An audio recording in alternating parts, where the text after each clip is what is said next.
में आपने समर्पण कर लिया और अभी भगवान की प्रचार करने के लिए सारी दुनिया घूम रहे हैं। तो सब लोग जोर से बोलिए हरि बोल रोहिणी प्रिय प्रभु की इनविटेशन में। हरे कृष्ण। कैसे हो प्रभु? सब कुशल मंगल।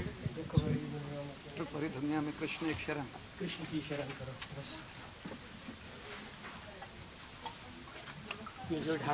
It's wonderful to hear you speak Hindi. अभी आजकल हिंदी में शुरू कर दिया है। हर संडे को 4 बजे से लेकर 5 बजे तक हिंदी में प्रवचन होता है। क्या बात है? मैं कहता हूँ। अरे क्या बात है, वाह, अति सुंदर, अति सुंदर, अति सुंदर।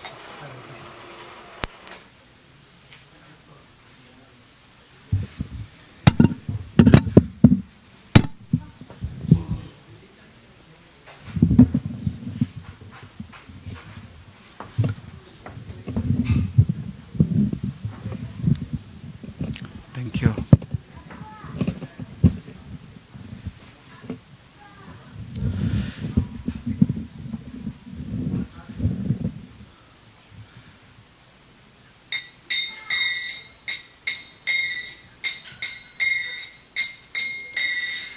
जय राधा माधव कुंज बिहारी,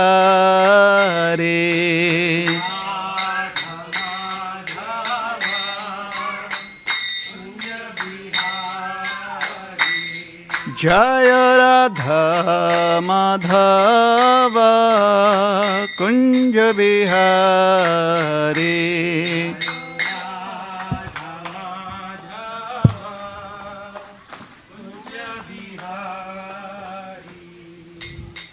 गोपीजन बल्लभ गिरिवरधारी,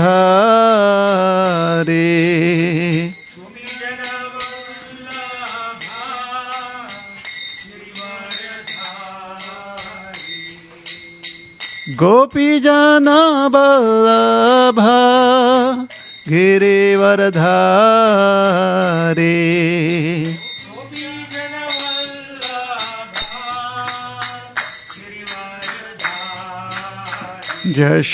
यशोदानंदन ब्रज जनरंजन,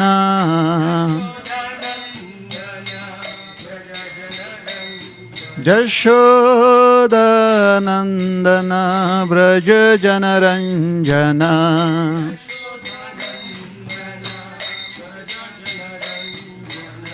जमुना तीरा वनचारी,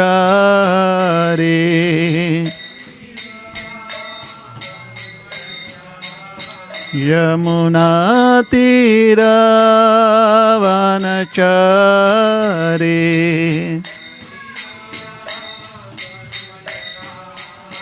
यमुना तीरा वनचारी,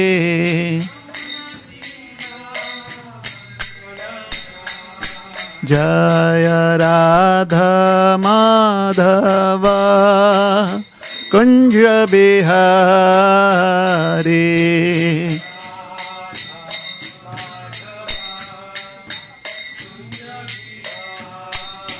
जय राधा माधव कुंज बिहारी।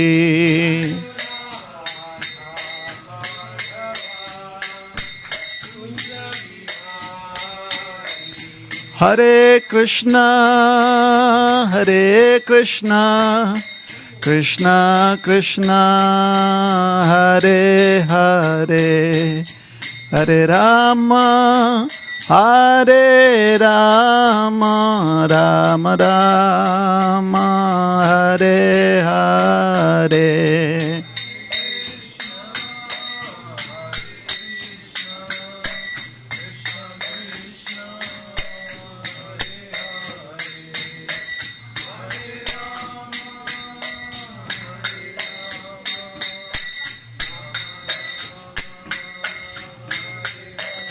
हरे Krishna Krishna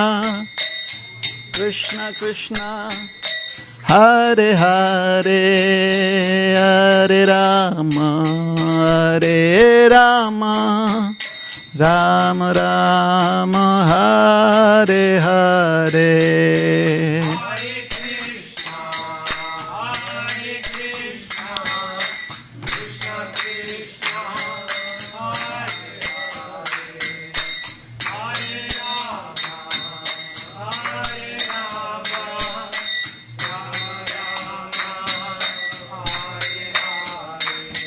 Hare Krishna,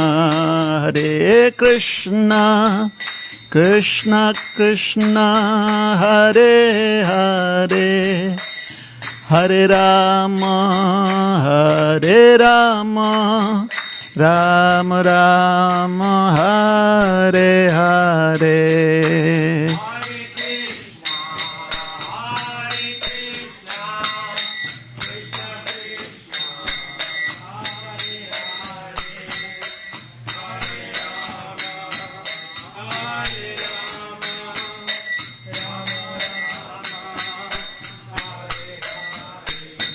Jaya Prabhupada, Prabhupada, Prabhupada, Srila Prabhupada.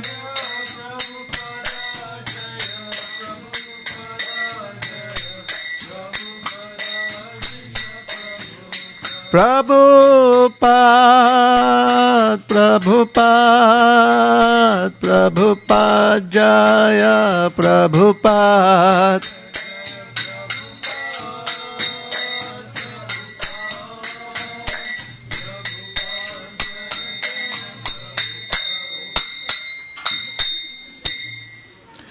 जय श्री हरिनाम संकीर्तन की जय।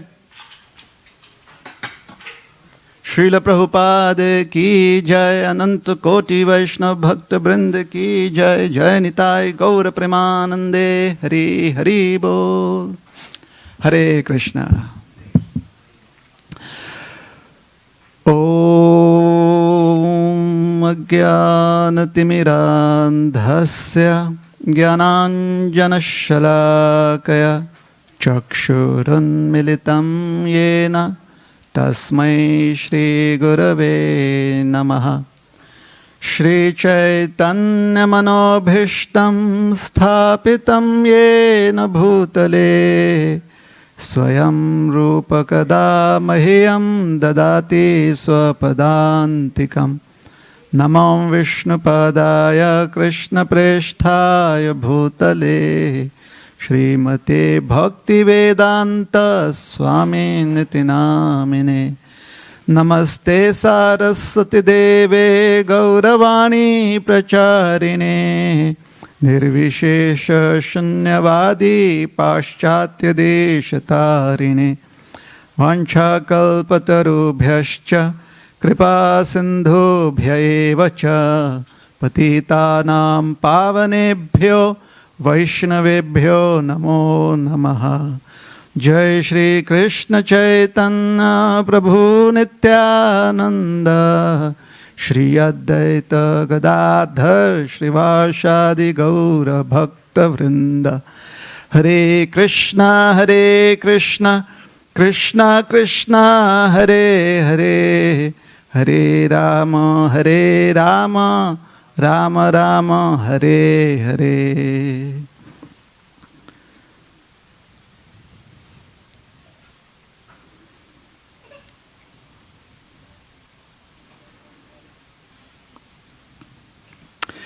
हरे कृष्णा हरे कृष्णा हरे Krishna. Yes, there has to be some life, isn't it?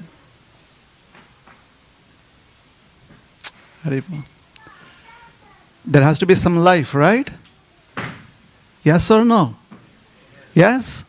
Which means you are going to stay awake during the class? Yes?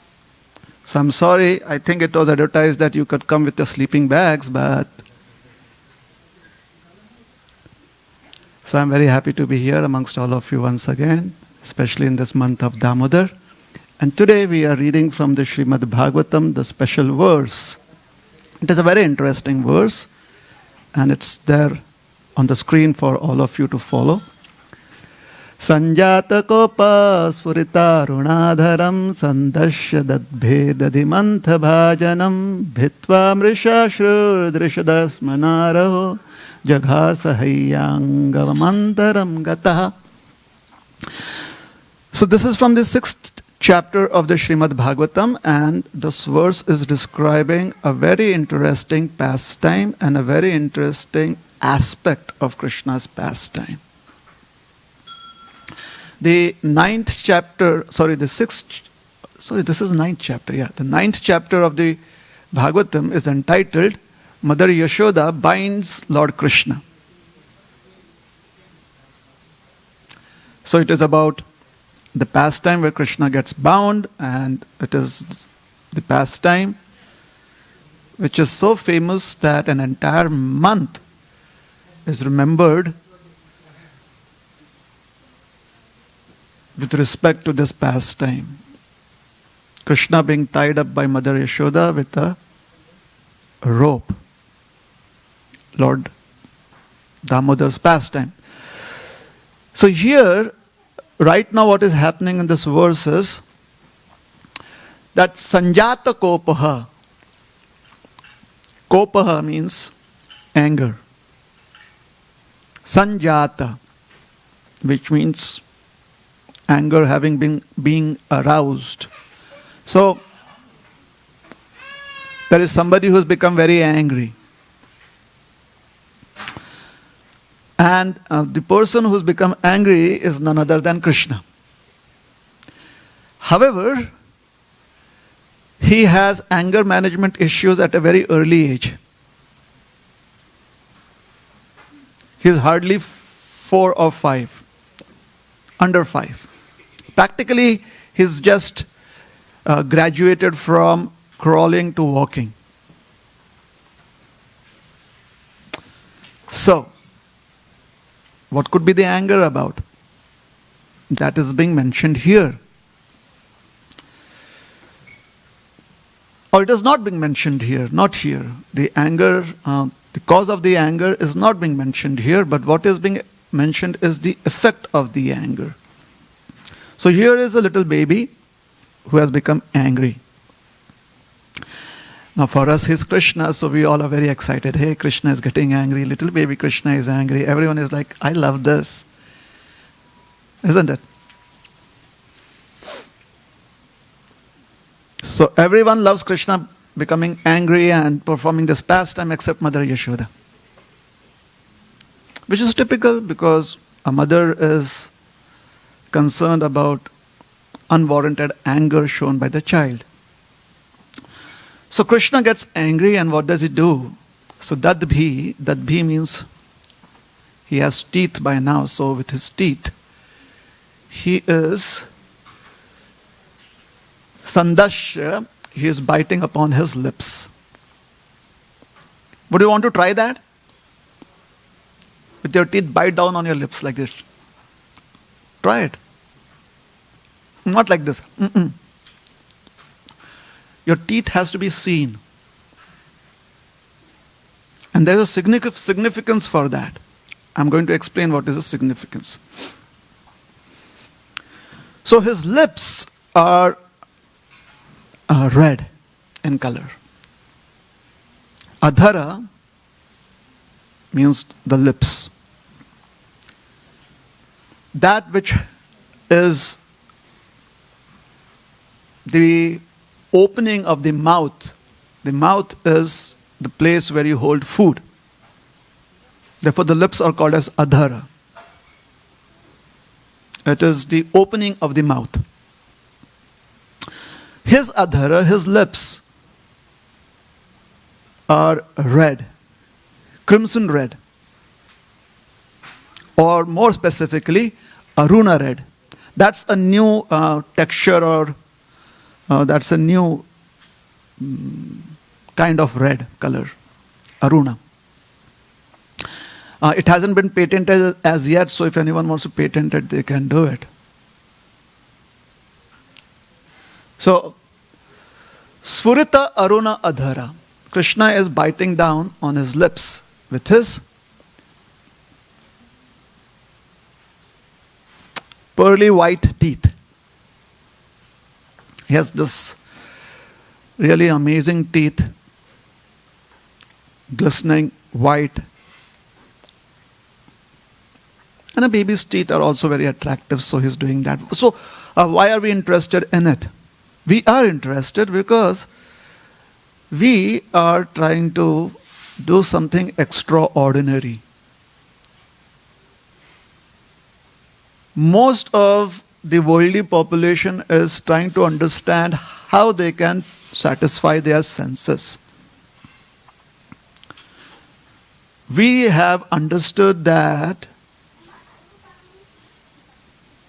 material sense objects are incompetent in satisfying us. So that's the first thing that is very extraordinary. To be able to understand that the happiness that is available in the world today, which is at our fingertips literally, is incapable of satisfying us. And I don't have to be a monk to say that.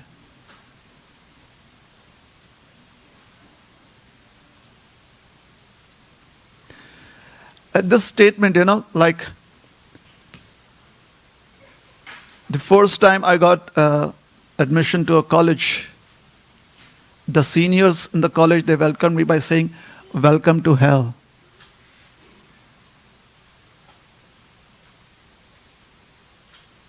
And typically, it's not really hell, but it is quite stressful going through college. When some of my friends got married, the other batchmates, they said, "Welcome to hell." I don't know why.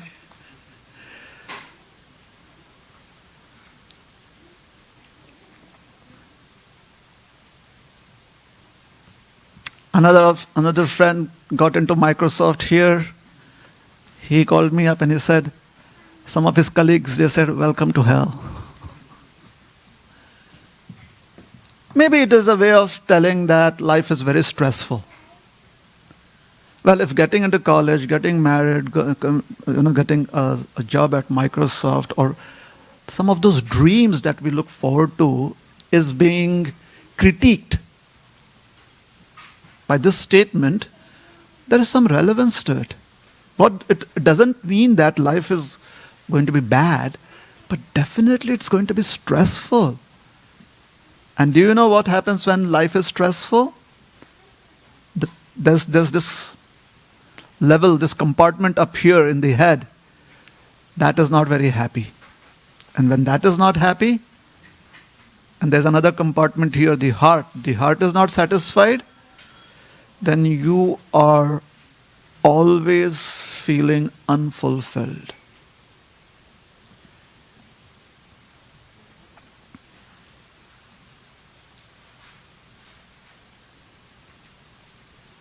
Many a times I've heard so many of my friends and well-wishers and acquaintances, when they are in a very stressful condition, they kind of just express, "I wish I were dead." And I'm like, okay. That is why in Kali Yuga, our wishes are not potent enough.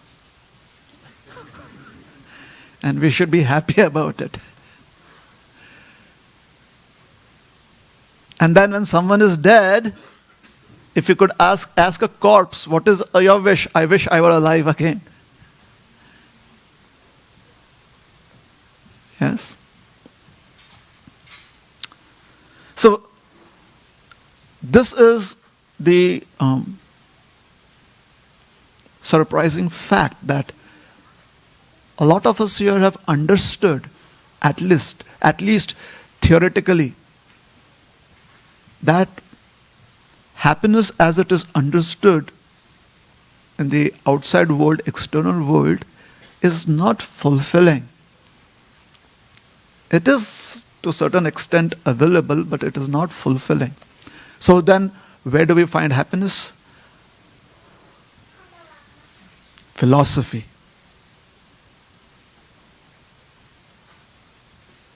Philosophy is what allows you to have some understanding of real happiness. And by practicing that which is there in the philosophical books, one is supposed to experience happiness. What kind of happiness? That is self-sustaining. That happiness which itself becomes the cause of further happiness.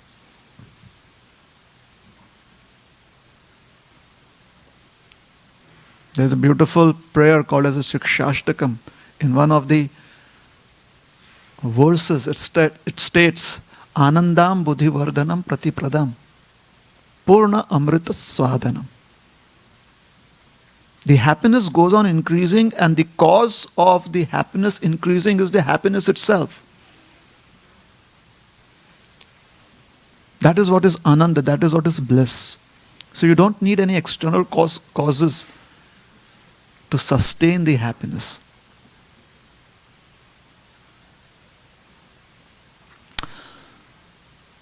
So now we are here, and we understand that this happiness, this bliss that we are talking about, that which is self-enduring, it has to do with Krishna.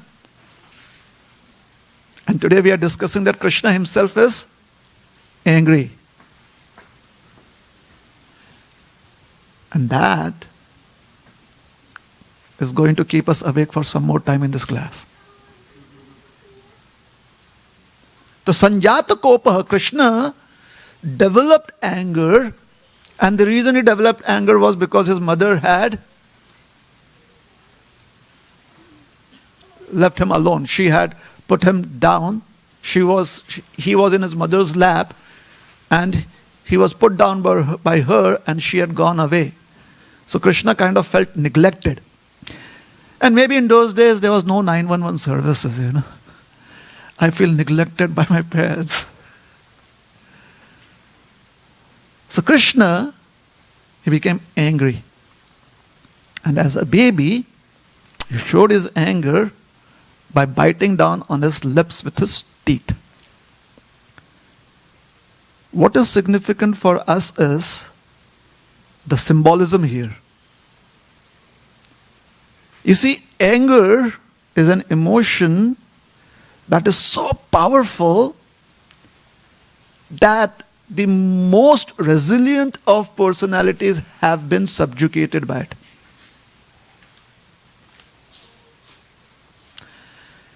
I will not get angry. And it just has to be somebody who kind of cuts the lane and you're like, oh! No, I don't want to get angry. So anger is a very powerful emotion. In fact, amongst all the emotions that are considered to be enemies, Krishna specifically mentions anger. Krodha Esha. He calls them Vairi. Vishesha Ari. Special op forces enemy.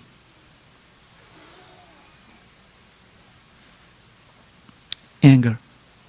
So Krishna is angry. But the symbolism here is, he is biting down on his lips with his teeth. His lips are red in color and his teeth is white in color. White is symbolic of goodness.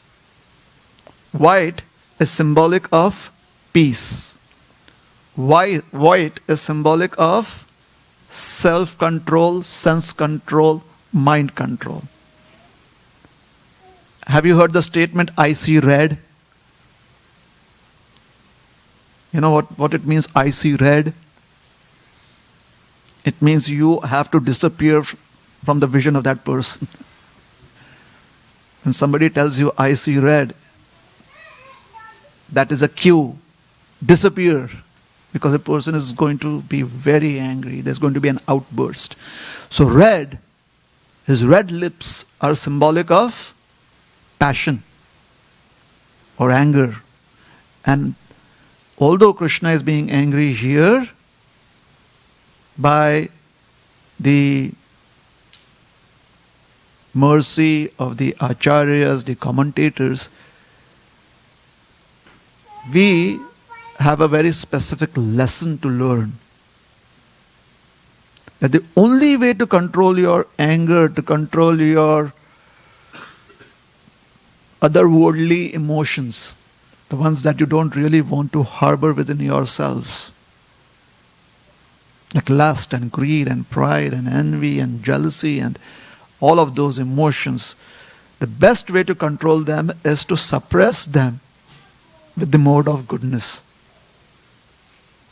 And it is only by the mode of goodness can they be suppressed. Just as Krishna is pressing down upon his red lips with his white teeth, or he is pressing down on the mode of passion with the mode of goodness.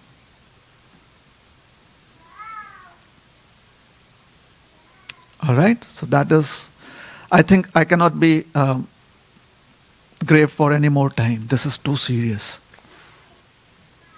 So let's hear the pastime. So once upon a time in a far, far away place called as Gokul Vrindavan, there lived a beautiful little boy of bluish complexion called Krishna. His mother would love to call him Kana. His dad would just call him my little boy. The others would sometimes call him Shyama Sundar. We call him Krishna. Krishna, as is known to be the darling of Vrindavan. Krishna, for the residents of Vrindavan, was like hot sugar cane in your mouth, hot sugar cane juice. Let's say hot pizza.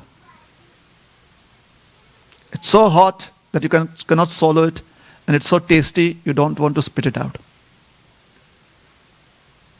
So every day the residents of Vrindavan were like, Krishna, when can we have your darshan? And when Krishna would visit them, Krishna, why are you here?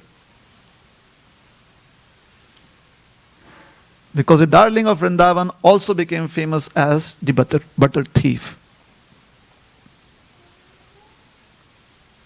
And Mother Yashoda, she had the equivalent of email in those times. Let us just call it email or Gmail. So Mother Yashoda would receive so many complaints in her inbox every day. Now she had employed some IT techie guys to come up with an algorithm that would immediately delete all of those mails. But they would give her a weekly report. And they are like, our trash has crashed. Because there are so many complaints coming in.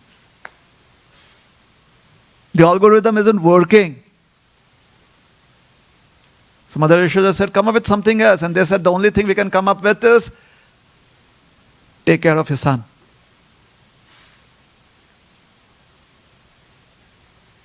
So these are Mother Yashoda's thoughts.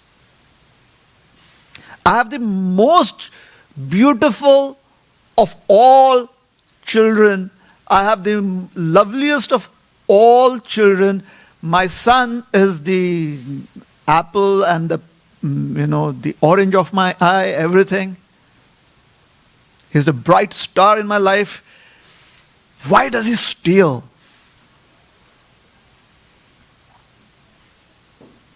And Mother Yashoda really felt a little depressed, like, isn't the butter in my house good enough?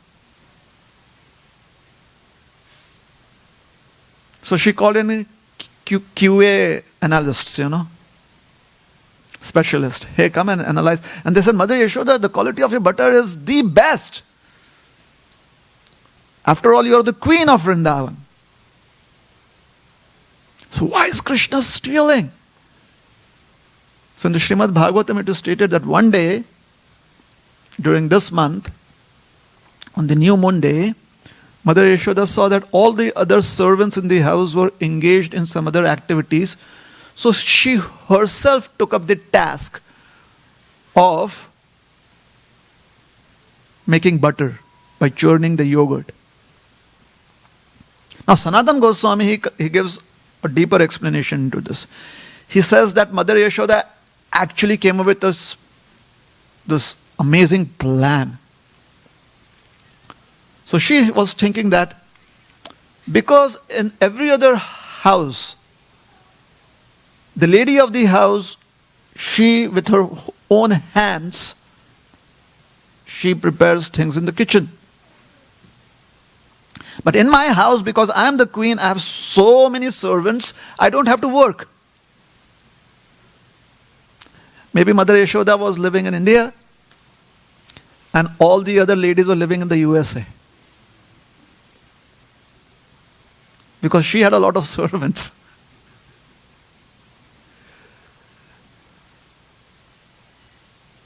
So she is like, I don't work. I just supervise.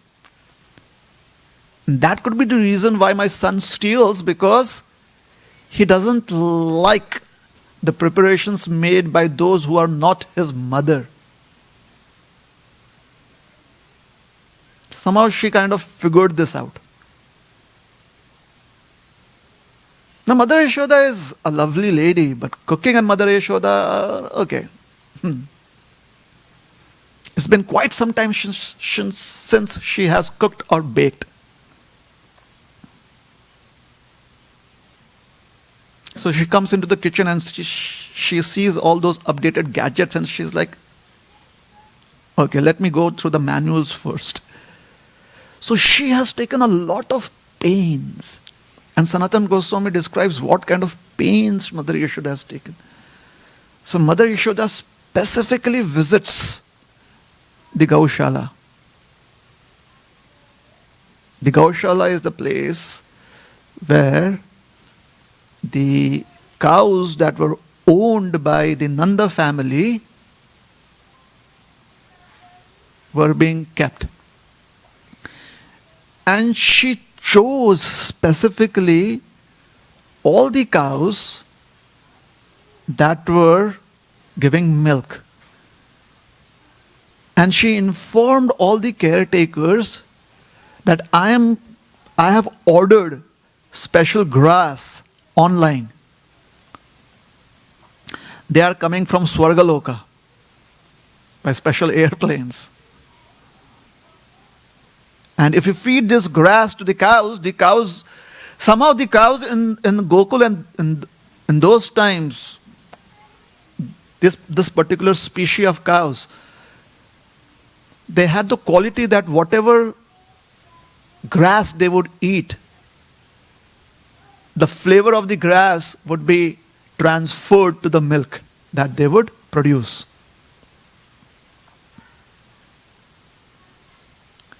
Now, some of the children here, if they kind of figure it out, what would they want to feed the cow? Spaghetti grass?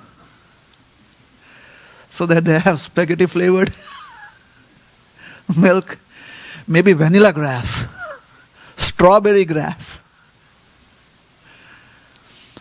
The children are going to have wonderful dreams tonight. Feeding the cows grass. So these cows, they would transmit the flavor of the grass to the milk that they would produce. So Mother Yashoda had ordered specially flavored grass that the cows would love to munch on, and having been so happy eating those juicy flavored grass, they would produce nice milk. So she specifically chose 100,000 cows that were giving milk. And she had the servants feed them this special grass. And when in the evening the cows gave milk, she took all that milk and she got the servants to boil all of that milk, cool it down, and then she used that very milk to water the grass, or rather milk the grass, that she was going to feed specifically chosen 10,000 cows. So now the cows not only had flavored grass, but they also had this grass nourished by the milk produced by those 100,000 cows.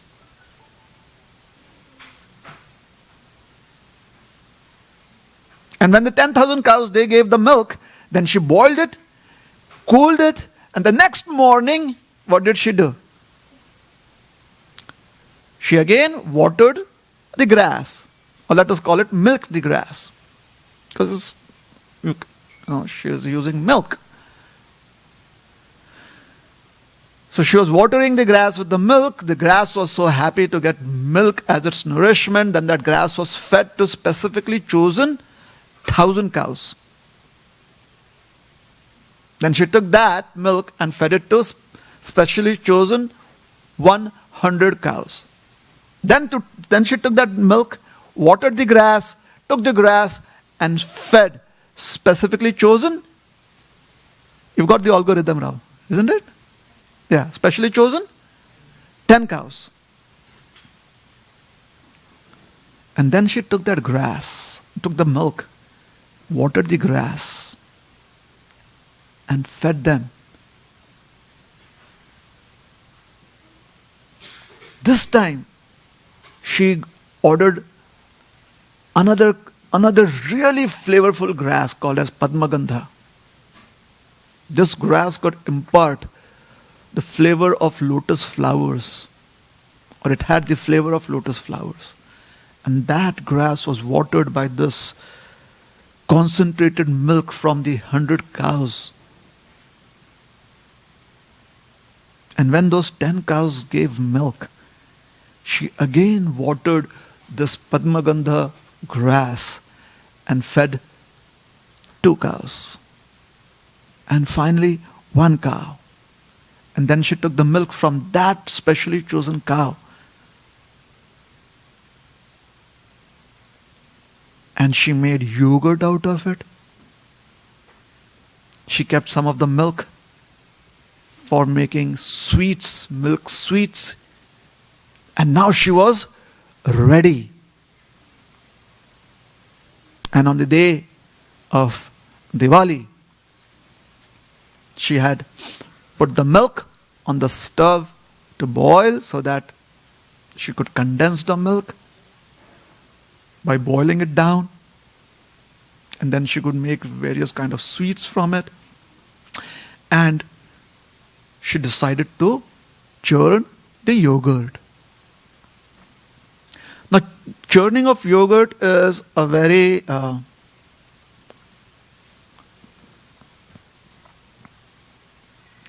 very difficult task because it requires a lot of strength. It's not like the kind of what we imagine how yogurt in pots would be. For us, just imagine in today's times, if you want to make yogurt, if you want to make butter, churning yogurt, what kind of pot comes to mind? Like this big, this size, a metal container this size. Bigger than that, no. Maybe in the industries they have these huge containers. So Mother Yashoda, because they were all cowherd, she was from a cowherd community, and they had this business where they made articles from milk. So they had industrial kitchens in their homes. So this was a huge pot. It was not the pot that you give your children when they do drama on Damodar Leela, like take this little pot, take this little stick, and this is a pot and this is a churning rod with a little thread and the children are running around. So Mother Yashoda, the churning rod itself, it is fixed in one place. It is fixed because it's so heavy. So when she took up the task, what was amazing was that she was going to put in so much of energy into it. So she goes to the room where this pot is. And that is why it is described that there is a special room where the pot is.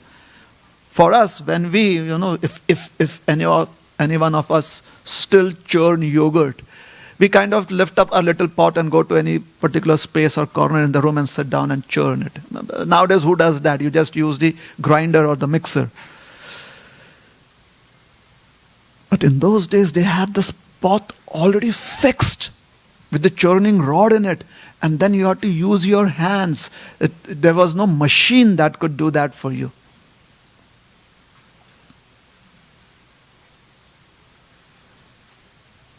No wonder these ladies, they were so, like they had really strong biceps, I guess. Powerful. So she went and she had begun churning, but before she engaged in her tasks, she decided to put Krishna to sleep. Very practical, activity.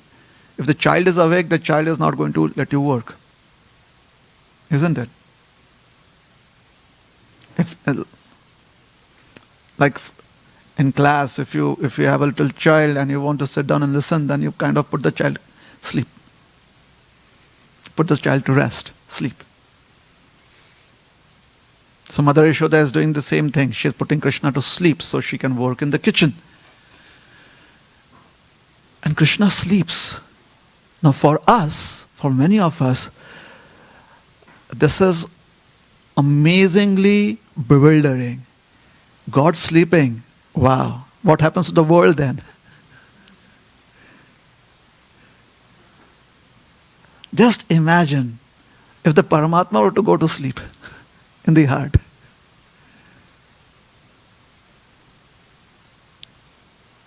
Can we imagine what would happen? The doomsday that we are predicting, that would happen right then. But Krishna can go to sleep, the Paramatma never sleeps. How that works is what has kept mystics mystified since eternity. Like, hey, Krishna, the source is sleeping. Paramatma, what are you doing awake? You're in the heart. Why are you awake? And Paramatma is like, he's the boss. He gets to sleep. We work. We are the workers. So Krishna, he goes off to sleep. Mother Yashoda feels relieved. She puts the milk to boil and she's churning the yogurt.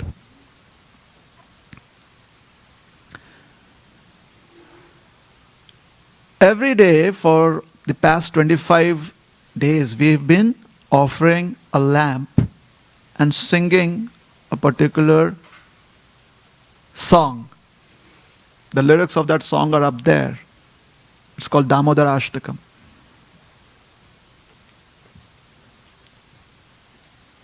The first verse of Damodara Ashtakam is very revealing. So Krishna has been put to sleep. Mother Yashoda has gone to churn the yogurt. This song has been penned down by Satyavrat Muni, an ancient poet, mystic, devotee, Satyavrat Muni. Sanatan Goswami, he wrote a commentary on this. And his commentary is really very beautiful. So the first verse is Namam Ishwaram Satchidananda Rupam Lasat Kundalam Gokule Brajamanam. So Namam Ishwaram. This is a conjunction of two words. Namami Ishwar. Namami means to offer respects. I offer you respects. So typically, the external manifestation of this emotion is that you bring together your palms, and with folded palms you bow down your head, or you kind of bow down completely and touch your head to the ground. So, Namami. What does this Namami signify for the devotees? The first significance of Namami is that before you can offer any service to Krishna, to the Supreme Personality of Godhead, to the person that you respect more than anyone else, to the person that you love the most, the person that is the be-all and end-all for you, there are few things that are needed to be done. The first is to invoke auspiciousness. Why do we need to invoke auspiciousness? Because the place from where we are coming is the place of the three modes of material nature, and they are not auspicious. The next time, maybe for the remaining 5 days, 3 days, 4 days, whatever, when we offer the Damodar Ashtakam, maybe we can try and remember that the place from where we are coming is not an auspicious place. Because the modes of goodness, passion and ignorance in this material world simply bind us to this material world, and bondage here means one is distracted by personal ambitions. In the mode of goodness, the personal ambitions is that I am knowledgeable and I do not have any bad habits. The bondage in the mode of passion is I need to have more. What I have is not sufficient. I don't have time to enjoy all of that because first I should collect more. And the bondage in the mode of ignorance is I just don't care because in whatever state I am, it's all right. So I just want to be a lazy bum.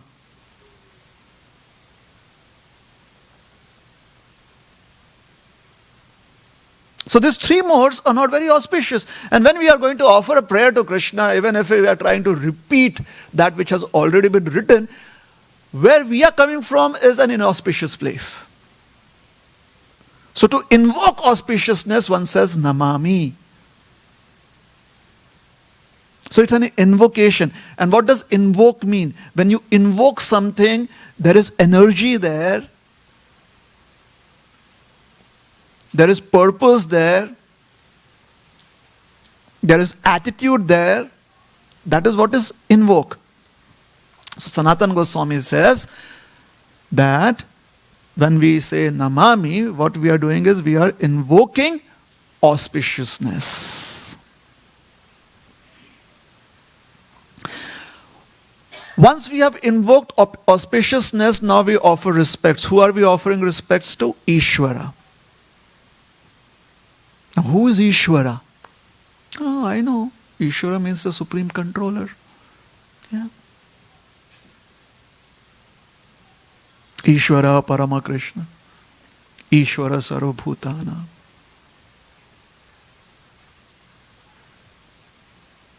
Ishvara, I know. Here, according to the Goswami, Ishvara is addressing three special attributes.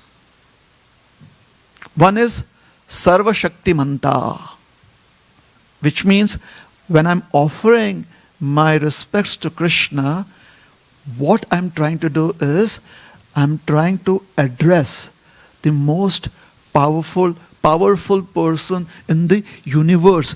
And if I want to attract the most powerful person in the universe, I have to seek mercy. You know, if somebody, a celeb is going, you're like, please notice me, please notice me, please notice me. You're seeking their grace, you're seeking their mercy. So Sarva Shakti Manta, as Ishvara, through this word, Namami Ishvara, through this word, the first thing we are trying to address is, please Krishna, be merciful unto me so that I can offer a prayer unto you.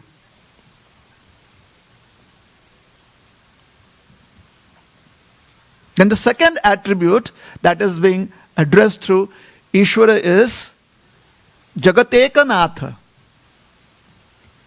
which means I'm offering my prayers to Ishvara. He is the one and only Lord.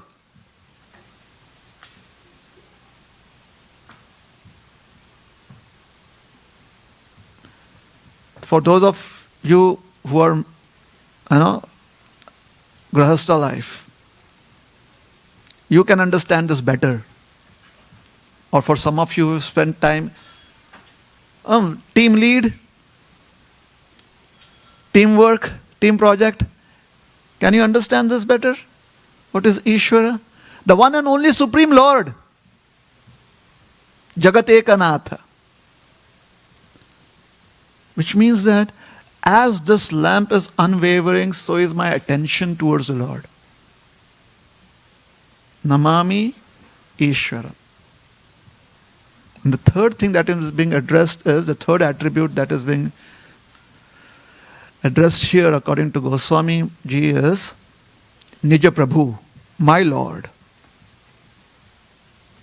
Which basically means bhakti. So what we are addressing is mercy. The second thing what we are addressing is the one and only Lord.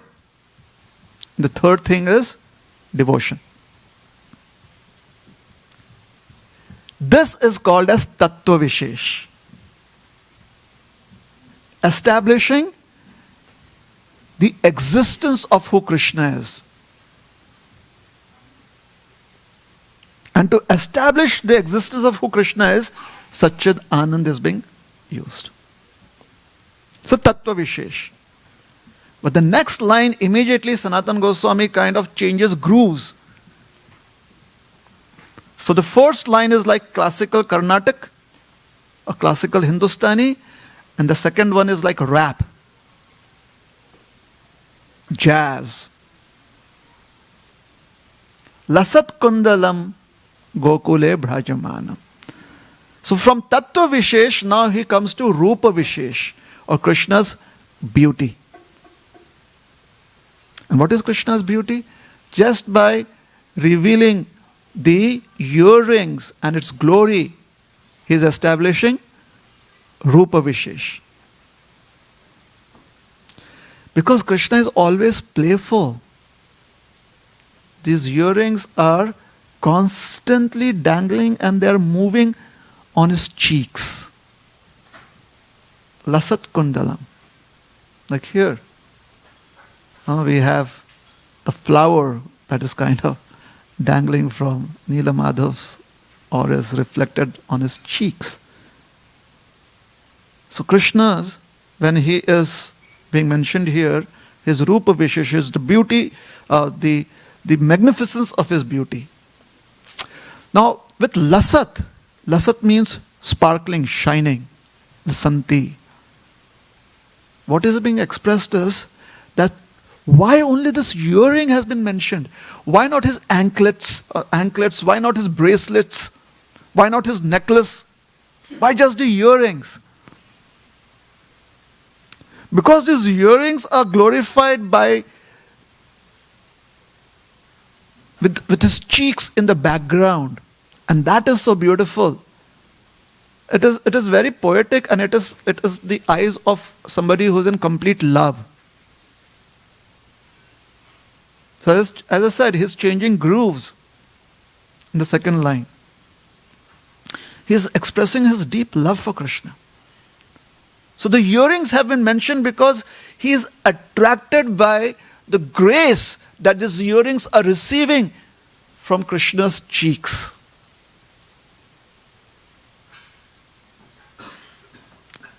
like cheeky Krishna.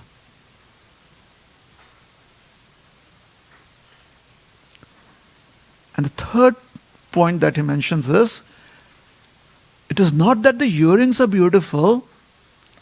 I'm sorry, the earrings themselves are beautiful, but their beauty is amplified by the effulgence of Krishna's cheeks. So Krishna's cheeks are so beautiful that they are imparting beauty to the earrings. Compare that with us. When we take off our makeup, we are like, do I even like my own face? And that's one of the reasons why we put on makeup, isn't it? Because we want to look a little more attractive. We are not happy with how it is right now. And when you take it off, you're like, I've taken it off. Put off the lights, go to sleep. No one should see it anymore. Darkness. And again, when it is light and you want to present yourself, makeup. But Krishna's beauty or ornaments, you use ornaments for looking attractive. Krishna is so attractive that the ornaments want to be beautified by his attractiveness. This is called as Rupa Vishesh. So, we have just tried to understand what is Damodar Ashtak and also the pastime. So, Mother Yashoda has put Krishna to sleep. Satyavrat Muni and Sanatan Goswami have established Krishna as the one and only Lord, the reservoir of all mercy, and the reservoir of bhakti. They have also established the beauty of Krishna, or Satyavrat Muni has established the beauty of Krishna. Now, having understood that, we go further into the Leela. What happens now when Krishna has been put to sleep and Mother Yashoda is gone into that room to churn the yogurt? So Mother Yashoda picks up the rope that is wound around the churning rod, and as she begins churning, our class comes to an end today. And we will describe further tomorrow morning, 10 o'clock. Thank you very much. Hare Krishna. Any questions or comments? Yes, bro.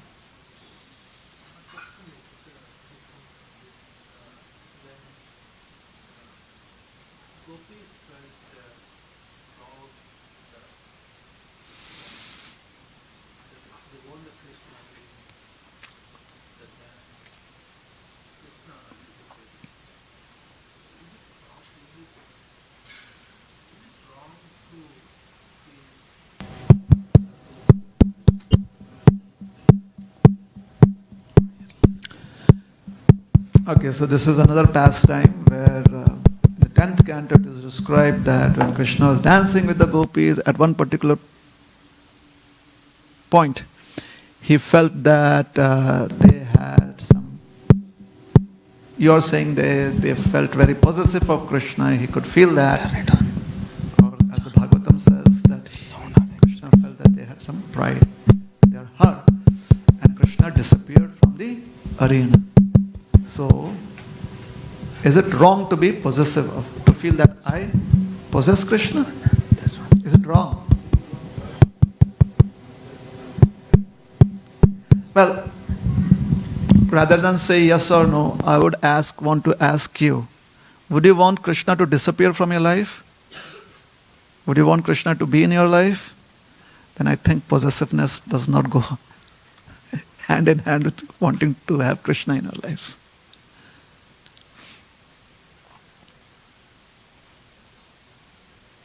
Just because the feeling of a devotee is that Krishna is my one and only Lord, doesn't really mean that the devotee is possessive of Krishna.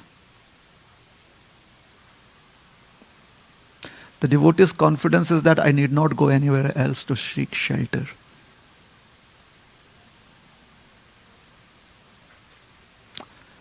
Let's suppose a traveler regularly halts under a huge tree that gives shade. Whenever every day the traveler makes that journey, the traveler is at that particular time looking towards the moment when he would take that halt under the tree, or she would take the halt under the tree, right? But if the traveler becomes possessive of the tree, how would the journey go on?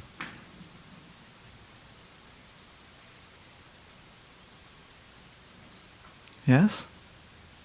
So our journey is, we are trying to serve Krishna. If we become possessive of Krishna, then we don't move ahead.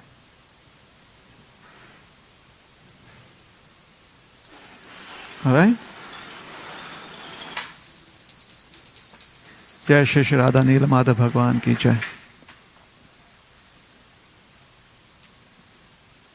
So one can always want to be with Krishna, but in terms of what possessiveness is being considered here, Krishna is ultimately, no one wants to be possessed by someone else, you know.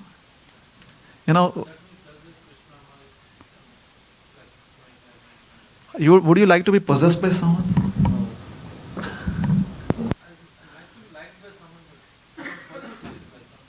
Yeah, so if you don't like it, Krishna is also a person, isn't he?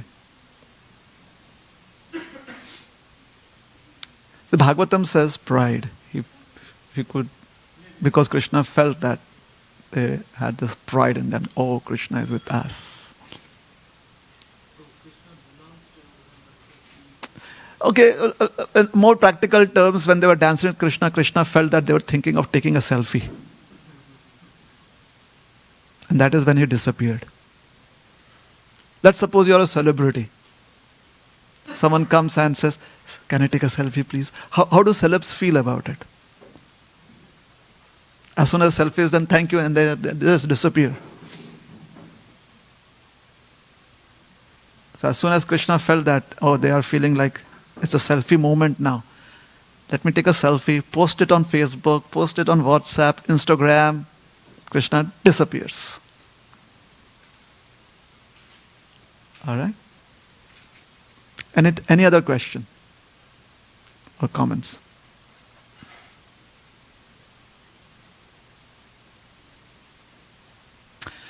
Yes.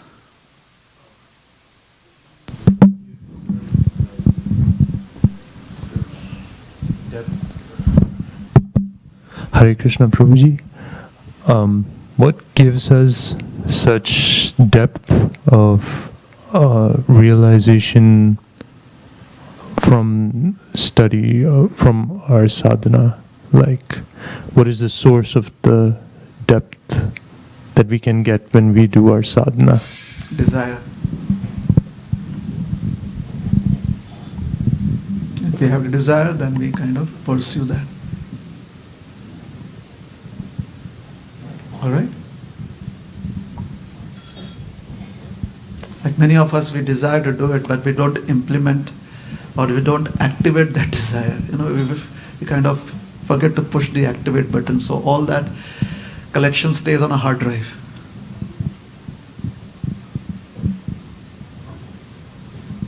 Like every time there's a new book in the store, I should read this. I should read this. I should read this.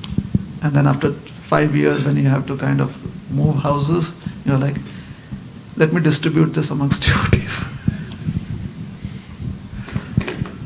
So yes, the desire is there, I should read this. So take out time and read it.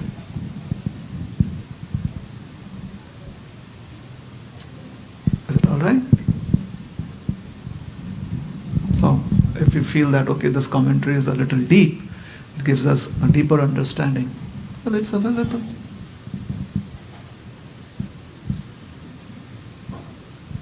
You can go through it.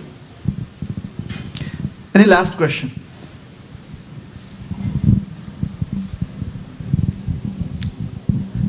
Thank you very much.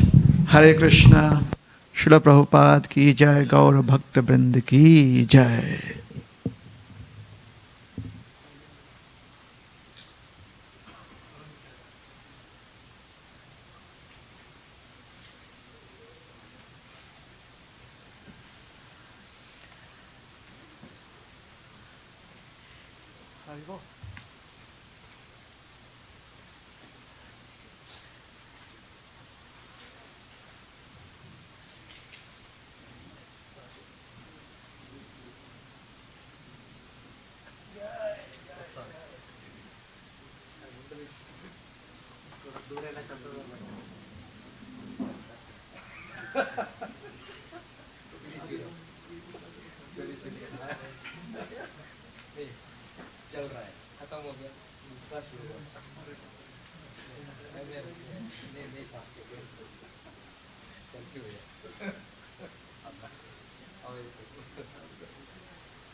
Because my family is